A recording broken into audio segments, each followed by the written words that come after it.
Journée, dans l'après-midi, en l'occurrence, le nouveau ministre de l'Intérieur a été interrogé sur le sujet en commission des lois à l'Assemblée nationale. Écoutons Gérald Darmanin. Si ces faits sont avérés, il m'appartiendra de savoir pourquoi les préconisations de l'IGPN ne sont pas encore mises en place. Vous avez raison de le dire. Pourquoi les sanctions, alors que ça fait une grosse année, 6 juin 2019, pourquoi les sanctions n'ont pas été prises? Elles sont en cours, va-t-on dit. Et donc, je recevrai effectivement la patronne de l'IGPN pour en parler. Bruno Jeudi, là, on est typiquement sur un positionnement délicat pour celui qui est qualifié traditionnellement de premier flic de France à propos d'un problème qui concerne des flics. Oui, ils sont forcément, c'est toujours compliqué pour les ministres de l'Intérieur depuis quelques années. C'est compliqué notamment. Un mot de travers, ils vont être accusés de ne pas soutenir globalement l'institution. En plus, pour Gérald Darmanin, ça intervient après la polémique qui a frappé Christophe Castaner juste avant son départ.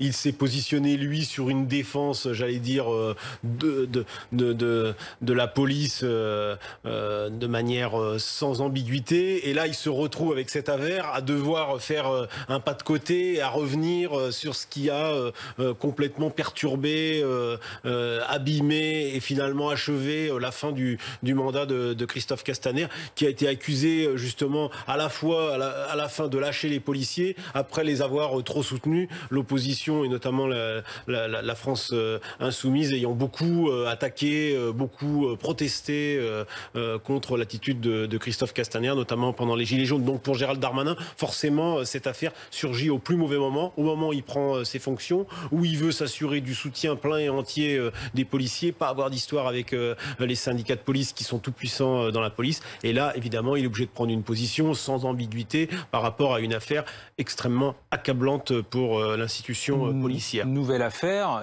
qui intervient dans un contexte effectivement assez chargé pour les forces de l'ordre, avec plusieurs dossiers d'accusation, de racisme et aussi, et je mets des guillemets, de violence policière. Une expression d'ailleurs que le ministre de l'Intérieur, que l'on va réentendre, récuse. Écoutons-le. Quand j'entends le mot violence policière, moi personnellement, je m'étouffe. La police exerce une violence, certes, mais une violence légitime. C'est vieux comme Max Weber. Après, elle doit le faire de manière proportionnelle, elle doit le faire de manière encadrée, que quelques personnes le fassent en dehors des règles déontologiques, de la sanction doit être immédiate. Mais il est normal que les policiers et les gendarmes soient armés, interviennent pas la force, pour que justement la force reste à la loi de la République et pas à la loi des bandes ou des communautés. Donc par principe, l'idée même de violence policière me paraît être totalement antinomique d'utiliser ces deux mots. Voilà. Quand j'entends le mot violence policière, l'expression aurait-il dû dire personnellement je m'étouffe, pas sûr que le verbe en l'occurrence soit bien choisi. Gérald Darmanin qui récuse cette expression que vous faites vôtre, vous David Guiraud, porte-parole jeunesse La France Insoumise. Mais il y a une personne qui s'est étouffée récemment, c'était Cédric Chouviat. Elle a répété 7 fois je m'étouffe. Et je ne comprends pas pourquoi Gérald Darmanin utilise ce mot. Je pense que s'il s'étouffe, c'est sa dignité qu'il a dû avaler, parce que ça ne se fait pas pour un responsable politique de faire ce genre de parallèle. Je trouve ça vraiment immonde, c'est indigne. Pas sûr voilà. qu'il l'ait fait exprès. Oui, mais c'est mal choisi, justement en fait, le problème de ces gens. Et écoutez ce que je vais vous dire. Plus sur l'expression violence policière. Mais justement, je vais vous dire avant de parler de ça, parce que c'est important, mais moi je fais partie d'une génération, depuis 2005 en vérité, tous les étés, à chaque fois, vous avez des responsables politiques qui jouent au dur, qui vont dans les quartiers en parlant de sécurité et qui naviguent de faits divers en faits divers, comme ils le font aujourd'hui, en ce moment, pendant l'actualité, Castex, Macron, etc. Ils naviguent de faits divers en faits divers. Les kangourous de la sécurité, c'est pas ça qui fait une politique de sécurité fiable et qui permet aux forces de l'ordre, y compris aux forces en tout cas de sécurité, de faire bien leur boulot. Parce qu'au quotidien, la police, et c'est Gérald Darmanin encore une fois qui le dit, je mets des guillemets, elle exerce une violence légitime. Mais qui dit le contraire ? Mais le problème, c'est que la légitimité, c'est pas quelque chose qui ne repose uniquement dans un texte de loi. La légitimité, on est légitime, que ce soit pour les hommes politiques, pour les policiers, pour les fonctionnaires de l'État en général, que parce que les gens consentent à cet ordre-là. Monsieur Guiraud, il navigue pas de faits divers en faits divers. Vous parlez de faits divers qui sont, excusez-moi, gravissimes. À Bayonne, c'est un chauffeur qui a été... chauffeur de bus qui a été tué dans des conditions inacceptables. La femme gendarme, elle a été tuée lors d'un contrôle de manière absolument effroyable. Mais évidemment, donc il navigue pas de faits divers en faits divers. Ils viennent représenter l'État auprès de forces de l'ordre qui sont assassiné dans des conditions qui sont absolument effrayantes. Vous ne pouvez pas dire qu'il navigue de faits divers.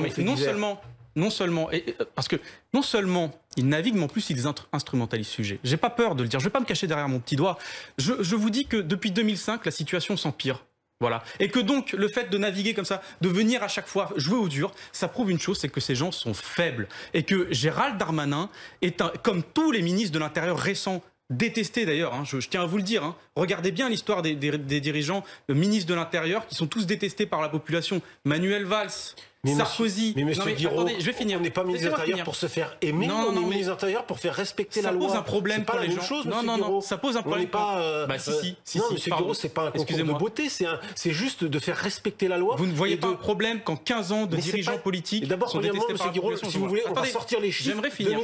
2005. Attendez, monsieur Guiraud. Je veux bien attendre, mais ça fait longtemps là. Vous vous trompez sur les chiffres, monsieur Guiraud. La situation de la délinquance en France n'a pas toujours été au niveau où elle est aujourd'hui, où je vous accorde que depuis 2015, les chiffres ne sont pas bons du tout. Mais ils ont été meilleurs par le passé. Mais vous oubliez ça un petit peu vite. Les chiffres ont été mauvais à certaines périodes, ils ont été bons à d'autres périodes, ils sont moins bons aujourd'hui. Donc déjà, c'est le premier point. Vous êtes dans une bulle. Révisez vos chiffres, monsieur Guiraud. Je vous assure, ils sont faux. Mais monsieur, je vous assure, ils sont faux. Les chiffres, monsieur, les chiffres. Vous allez me dire que ça, c'est rien. Bien sûr, maintenant que je vous ai démontré qu'ils étaient faux, les vôtres, vous allez me dire qu'ils sont... Depuis 15 ans, on court après les chiffres. Mais est-ce que vous avez l'impression... Pardon, je vais vous poser une question simple. Arrêtez de me couper, monsieur. Les Français considèrent qu'il y a un problème de sécurité en France. C'est le fait que j'avance des arguments. Voilà.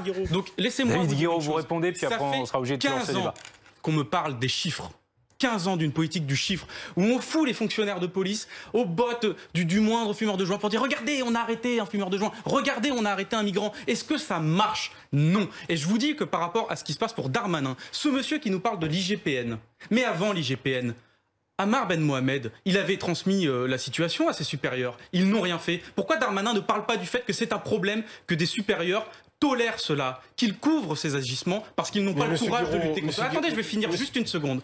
Comment se fait-il que l'IGPN et qu'on soit dans un pays où on parle d'actes qui sont quasiment de la torture et qu'on nous parle de blâme? Vous voyez pas qu'il y a un problème et qu'il faille attendre que justement une personne témoigne, qu'une personne témoigne pour que le procureur de Paris soit saisi. Moi je vous dis, le problème est là. Vous revenez à l'affaire où de toute façon tout à l'heure j'ai dit qu'elle était accablante cette affaire. Je reviens sur ce que vous disiez au début. D'abord, premièrement, on fout pas les policiers quelque part, on met les policiers quelque part. Juste, à mon avis, vous savez, les policiers ça sert à quelque chose dans la vie, c'est quand même important. Et vous ne l'apprenez pas ça? Non, mais moi je vous le dis, je vous dis juste qu'il faut faire attention à comment on parle des forces de l'ordre dans un pays, parce que quand il n'y a plus de forces de l'ordre, quand il n'y a plus de gendarmes et de policiers dans un pays, vous savez, c'est un autre fonctionnement de la démocratie. Je vous dis que les gouvernements s'emploient. Merci. Juste, je finis sur ça. Les gouvernements s'emploient, et je pèse mes mots en disant ça, à balancer les policiers dans des situations extrêmement difficiles. Et je le dis encore une fois, à force de nier le problème. C'est sur les policiers que ça finit par retomber. Parce que les gens ne coopèrent plus dans certains quartiers. Quand vous avez des prisonniers qui sont... Je suis obligé de vous arrêter. Merci. Je finis très rapidement. Non, je suis désolé. David Guiraud, merci. Quand ils sortent du dépôt, je peux vous dire David Guiraud, merci d'avoir été en direct avec nous. Bruno Jeudi et n'ayez pas peur. Et Alexandra Gonzalez, merci à tous les trois. 8 jours après.